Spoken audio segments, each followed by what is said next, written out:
Okay. The Tower card is the 16th card of the Major Arcana.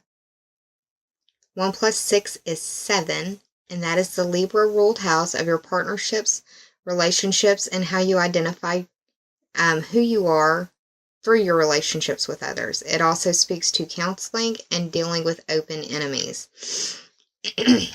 That's just the numerology of the astrological houses. Now, let's talk about the coloring for a minute. The background color is black, which reminds me to tell you that it is always darkest before dawn. The clouds in the background also make me want to inform you that there is silver lining in every situation. Sometimes you just have to work harder to see it than at other times. Now, the Tower card as a major arcana represents the planet Mars. Mars is, or has, moved into Aquarius, which is your 6th house. The 6th house is your house, Virgo. It's the house of your daily schedule. It's the house of work and health. It's the house of the competency and skills that you bring to the services that you provide. Now, with this being the underlying theme or the overarching energy of the second half of November, it could be that there is a real drive in that area of work, or there could be a real sexual drive as well, because Mars does represent drive. But as this being a major arcana card, it represents either a profound discovery or like a crisis point or a point of action, a time for action in some way. Could be that it's speaking to this full moon being the initiation point of a time for action in your work or health sector, Virgo. Like I said, Mars moved into Aquarius, which is the 6th house, which is the house that you govern. So, it could be that you are undergoing either some work or some health changes, or will be soon. Okay, that was the underlying theme, the overarching energy. The first card that I pulled for you that represents the present situation is the 7 of Cups in reverse. The 7, once again, Libra ruled house of partnerships, identifying who you are through your relationships with others. It's counseling and dealing with open enemies as well. Dealing with the cups, the cups represent water signs. The water signs are Cancer, Scorpio, and Pisces. This giant cloud in the background, it's like, well, it makes me think that there's silver lining in the situation. It's probably a very emotional situation because the background color is also blue. It feels like somebody is in the dark on something. A partner in some way is in the dark on something. This is really counting your chickens before your eggs hatch. All of these things. It's also wishing and wanting for more than what you need to, or constantly wanting things is another way that I can see this. Having too many options, not knowing what you want, not knowing, or not being careful for what you wish for is another way that this card can play out as well. The fact that it's in reverse, it seems like things that you were hoping for, wishing for, dreaming for aren't exactly grounded yet, and the fact that it's in the reverse, it's like it could all just be going away. It could be dealing with a work partnership, possibly with a water sign, just because of what I'm seeing in this card. But that's the present situation. The second card that I pulled for you represents the past, and this is trying to decide between at least 2 options. Part of it may have involved traveling because this guy is checking out a globe right here. The 2 represents the Taurus ruled house of your money, values, self-esteem, earning ability. It's where the full moon is occurring in Taurus. For you, that's your 9th house. And it's funny because the 9th house covers long distance trips, and he's got a globe in his hand right there. It's just so funny how the symbology works out. The wands represent fire sign energy. The fire signs are Aries, Leo, and Sagittarius. The Sagittarius ruled house, or the Sagittarius house, is the 9th house, and that's the house of long distance trips, adventure, higher education, philosophy, religion, astrology, legal system matters, politics, the study of foreign languages, Also covers foreign people, foreign places, and foreign things.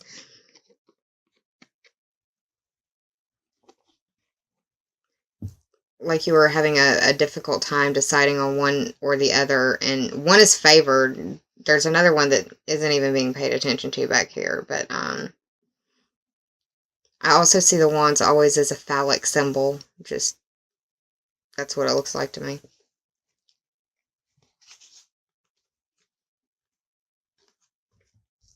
But that represents the past for you, is trying to make a decision, having a more predominant, a more favored one. But yeah. The next card that I pulled for you, this is the obstacle card.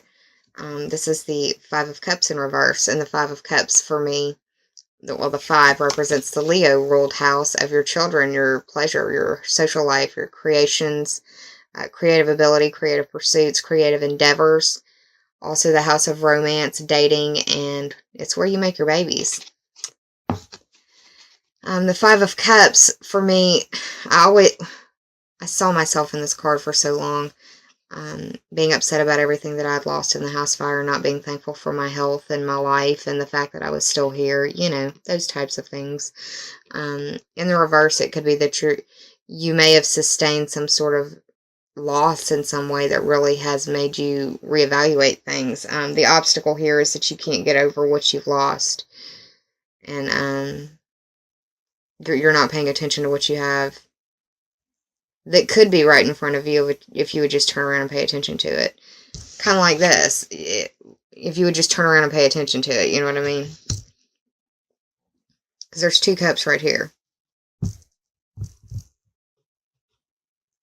But this is also a grief card in reverse. It could be that you are dealing with a situation, possibly with a water sign. Water signs are Cancer, Scorpio, and Pisces, where the grief is sustained and prolonged in some way.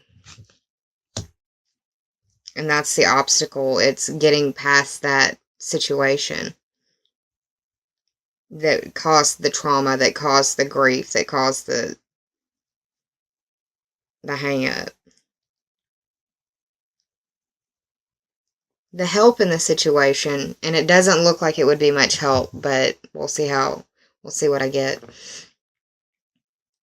The help in the situation is the Death card.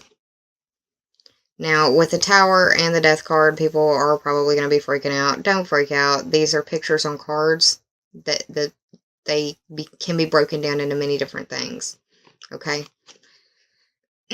Alright, the Death card is the 8th card of the major arcana. The 8 represents the Scorpio ruled house of life, death, and rebirth. It covers your instincts. It covers your sexuality. It covers regeneration, transformation, and metamorphosis.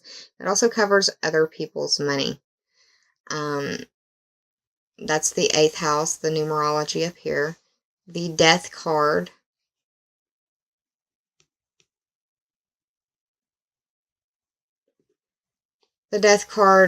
is the Scorpio card, and it's about major transformation, and that can be an intense period. I mean, major transformation doesn't come without an action point, right?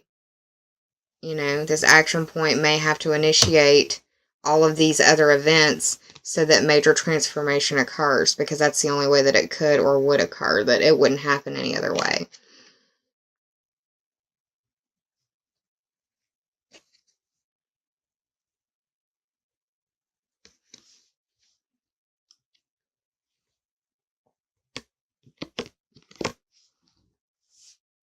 The sun is in Scorpio right now. That is the 3rd house for you, Virgo. That's your transportation, communication, short distance journeys, siblings, cousins, and neighbors. Just be careful when you're behind the wheel. Watch how you're speaking as well. You could be very short-tongued, very short-tempered. But the help here is that there is going to be a major transformation that comes about, and that's a good thing. Transformation is always good. Being stagnant is not a good thing. You can't sustain life in stagnant water.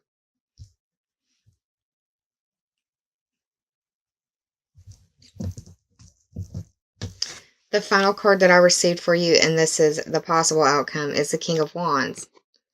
And this guy is brave. He's courageous. He's strong. He's powerful. He's very willful. He's ready to get up and fight if he needs to. And he knows how to.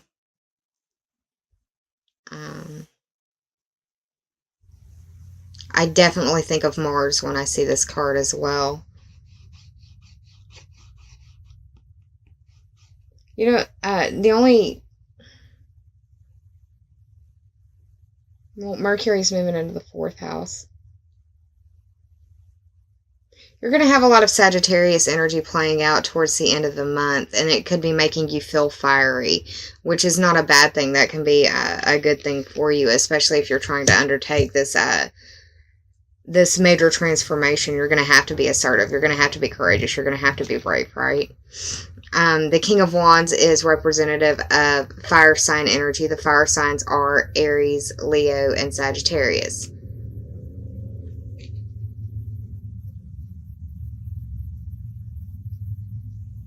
I apologize for the background noise. It's the weekend, and there are people who enjoy their motorcycles and the way that they sound when they echo through where I live. So they take particular pride in revving their engines. So I apologize. The King of Wands is someone who is ready to stand up for themselves and ready to stand up for others if need be. And that's not a bad thing to be, Virgo. Now, I did the tarot math on this, added it all up, and it came to 38. 3 plus 8 is 11. And that is that's the house of Aquarius, and that's where Mars just moved into. Aquarius rules the 11th house, but for your chart, it's different. Aquarius, the house of Aquarius it governs the internet. It covers your friends. It covers the groups, the memberships, associations, and teams that you may be part of. It covers your future wishes, goals, and bucket list type dreams and those things. So yeah, this could also speak to the Aquarius part of you as well, going on the tarot math that I just pulled out for you. So let's move over to the Oracle cards, because you got some interesting stuff there that kind of speaks to what's going on here. The first card that you received is the Yin Yang Lever. And this could be a part of a major transformation, right? We just got finished having 11/11, which many people would consider to be the twin flame day. If you know what that is, great. If you don't, I'm not going to go into deep explanation on it. Because I think that that's a topic that's talked about too much on YouTube, personally. I can't help but notice this full moon in the background, and we're right on the cusp of it being time for this full supermoon in Taurus to occur. The 8 speaks to the Scorpio. Scorpio ruled house of life, death, rebirth, transformation, sexuality, with the yin yang lever. See, don't freak out every time you see those cards. It could mean many different things. But yeah, and also other people's money.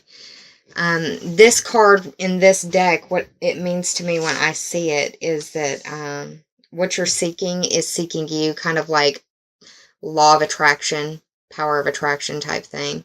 That you are powerfully attractive right now. And that it's only a matter of time of whatever it is that you are attracting will be there at your feet, really. It seems as though you're in a powerful point of manifestation. Deep, deep transformation. What are you attracting? That's a good question to ask you to help stimulate some growth for you. What are you attracting, Virgo? Think about it. Thoughts become things, right? What are you attracting? Marinate on that. The second card that I pulled for you is Falling. This is the 14th card of the Journey of Love Oracle deck by Alana Fairchild. 1 plus 4 is 5, and that speaks to the Leo ruled house of creation, of your pleasure, of your social life, of your children, of romance, and where you fall in love and where you create your children. And in the book, this card talks about ripe peaches and how you have to, the only way that you can be a ripe peach is that you have to fall, you have to release. Well, that made me think of the Marilyn Monroe quote of, you can be the freshest, juiciest, biggest peach in the entire orchard, and there's always going to be someone out there that doesn't like peaches. So keep that in mind. Yes, you have to let go, you have to fall, you have to trust, but understand that even when you do all of that, you know, sometimes it's just not going to be somebody's preference. But this card represents to me that you are being invited into a divine union, and this union can be with a lover. Not for everyone, y'all. Don't go out there and be like, oh, well, she said. No. And you'll know. You'll be, I mean, you're an earth sign. You're very analytical. You've thought about this. You've thought about it a lot. Whatever it is that you're going through. You're very decisive as a sign. So, but you're being invited to this divine union. It could be a friendship. It could be a business partnership. It could just be a relationship that is only there to teach you a lesson. But regardless, now is the time to trust in that, because you need this lesson. You need this union. You need this partnership. It's for your betterment. It's going to initiate an action point for you that's going to create divine transformation in your world. And that this union is going to facilitate the path needed for your destiny. It is a time for you to trust. It's safe for you to trust.